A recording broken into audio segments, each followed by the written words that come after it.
Fall protection का एक बहुत ही अहम हिस्सा जिसको लाइफ लाइन कहते हैं, ये सादी सी एक लोहे की रस्सी होती है, जैसे क्रेन के रोप्स होते हैं। इसी तरह से ये भी एक रोप ही है। लाइफ लाइन को दो डायरेक्शंस में इंस्टॉल किया जाता है, हॉरिजेंटल लाइफ लाइन और वर्टिकल लाइफ लाइन। जिस पोजीशन में होगी यही उसका नाम होगा। और अभी हम बात करते हैं पहले हॉरिजेंटल लाइफ लाइन की, जिसका डायामीटर यानी इसकी मोटाई कम से कम 13 मिलीमीटर होनी चाहिए, जो पुरानी बुक में 12 मिलीमीटर थी। यानी आधा इंच तक इसकी मोटाई होनी चाहिए कम से कम। और इसकी जो कैपेसिटी है, जो ब्रेकिंग स्ट्रेंथ है इसकी लाइफ लाइन की, वो कम से कम 20,000 पाउंड्स होनी चाहिए, जो 9,000 केजी बनती है। हॉरिजेंटल लाइफ लाइन जिन जिन पॉइंट्स के साथ अटैच की जाएगी यही इसके एंकरेज पॉइंट हैं। और दो एंकरेज पॉइंट्स के दरमियान मैक्सिमम डिस्टेंस 10 मीटर होना चाहिए, इससे ज़्यादा दूर ये नहीं होने चाहिए एक दूसरे से। ये जो दो एंकरेज पॉइंट्स के दरमियान लाइफ लाइन का एरिया होगा, जिसकी मैक्सिमम 10 मीटर लेंथ हो सकती है, इस हिस्से में सैग पैदा हो सकता है, एक झुकाव पैदा हो सकता है, नीचे की तरफ झुकी होगी लाइफ लाइन। अगर इस तरह से झुकी हुई है तो ये सैग इसको बोलते हैं। और इस सैग की जो मैक्सिमम जो अलाउेबल सैग है वो 12 इंच है। ये जो झुकाव है इस तरह से इसकी पैमाइश होगी। ये झुकाव 12 इंच से ज़्यादा ना हो, उस सूरत में कि इसके साथ कुछ भी अटैच नहीं है।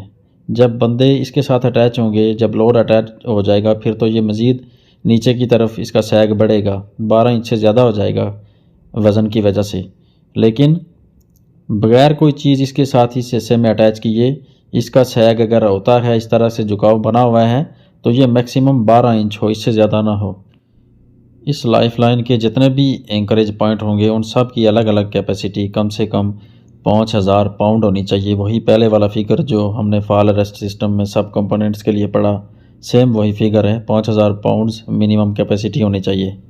एक ही वक्त में दो एंकरेज पॉइंट्स के दरमियान इस लाइफ लाइन के साथ ज़्यादा से ज़्यादा 3 बंदे अपना लेन यार्ड हुक कर सकते हैं, 3 से ज़्यादा बंदे ना हों। जो लाइफ लाइन वर्टिकल पोजीशन में लगेगी उसको वर्टिकल लाइफ लाइन कहते हैं। इसकी कैपेसिटी भी वही 5,000 पाउंड्स मिनिमम। और इसका जो डायामीटर है वो 10 mm मिनिमम 10 मिलीमीटर उसका डायामीटर होना चाहिए। इस लाइफ लाइन के साथ एक वक्त में सिर्फ एक ही बंदा अटैच हो सकता है। और इस लाइफ लाइन के साथ ये जो डिवाइसेस लगाएगा, इन डिवाइसेस को रोप ग्रैब डिवाइसेस कहा जाता है। जैसे ही नीचे आते आते इसको झटका लगेगा तो ये एकदम उसको पकड़ लेगी, जैसे हमने सेल्फ रिट्रैक्टिंग लाइफ लाइन या लेन यार्ड को देखा था, उन डिवाइसेस को देखा था, जैसे वो झटके के साथ रोक लेती थी बंदे को। इसी तरह से इस वर्टिकल लाइफ लाइन में भी ऊपर नीचे आते जाते जैसे ही इसको झटका लगेगा, ये स्लिप होकर गिरेगा, तो एकदम ये डिवाइसेस इसको उसी जगह पे पकड़ लेंगी। लाइफ लाइन को इंस्टॉल करते वक्त इसके आखिरी सिरे पर कम से कम इस तरह के वायर रोप क्लैंप जो हैं वो 3 लगाए जाते हैं। कम से कम 3 हों, इससे कम ना हो। इस क्लैंप के 2 हिस्से होते हैं। इस हिस्सा को यू बोल्ट कहते हैं और इस हिस्सा को ब्रिज कहते हैं। अब जहाँ आके लाइफ लाइन ख़त्म हो रही है, जहाँ इसको क्लैंप लगाने हैं, इसको 2 हिस्सों में तकसीम किया गया है। इसका जो सिरा ख़त्म हो रहा है इसको डेड एंड कहा जाता है, और जो सिरा इसका कंटिन्यू है, दूसरी तरफ आगे लाइफ लाइन जा रही है, इसको लाइव एंड कहा जाता है। ये जो क्लैंप लगेंगे, इनका जो यू बोल्ट वाला हिस्सा है ये इस लाइफ लाइन के डेड एंड वाली साइड पर आना चाहिए। जैसे ये आपको लगे हुए नज़र आ रहे हैं, तीनों का जो यू बोल्ट का जो हिस्सा है वो डेड एंड यानी जो सिरा ख़त्म हो रहा है, डेड हो रहा है, इस साइड पर हैं। इस तरतीब के साथ इन क्लैंप्स को लगाया जाएगा। ये इसके रिवर्स ऑर्डर में नहीं लगेंगे, इसकी उल्टी तरफ नहीं लगेंगे।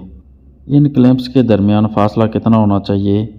कुछ स्टैंडर्ड्स के हिसाब से कम इन 2 यू बोल्ट्स के दरमियान मिनिमम फासला इस वायर रोप के डायामीटर का 4 गुना होना चाहिए, और ज़्यादा से ज़्यादा 6 गुना होना चाहिए। यानी जितनी इस वायर रोप की मोटाई है उसको 4 से ज़रब दें और 6 से ज़रब दें तो इसका 4 गुना और 6 गुना आएगा। मिनिमम 4 गुना होना चाहिए और मैक्सिमम 6 गुना होना चाहिए, क्योंकि ये बोल्ट्स अगर ज़्यादा करीब होंगे तो भी नुकसानदेह है और अगर ज़्यादा दूर होंगे तो भी नुकसानदेह है।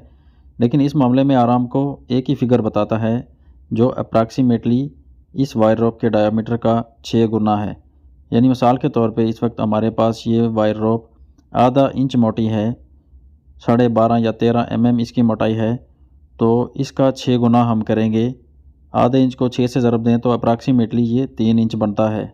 यानी आरामको के नज़दीक 2 बोल्ट्स के दरमियान या 2 इन क्लिप्स के दरमियान अप्रॉक्सीमेटली वायर रोप के डायामीटर का 6 गुना ज़्यादा होना चाहिए। यानी इस आधे इंच मोटी डायामीटर वायर रोप के हिसाब से ये 3 इंच बनता है।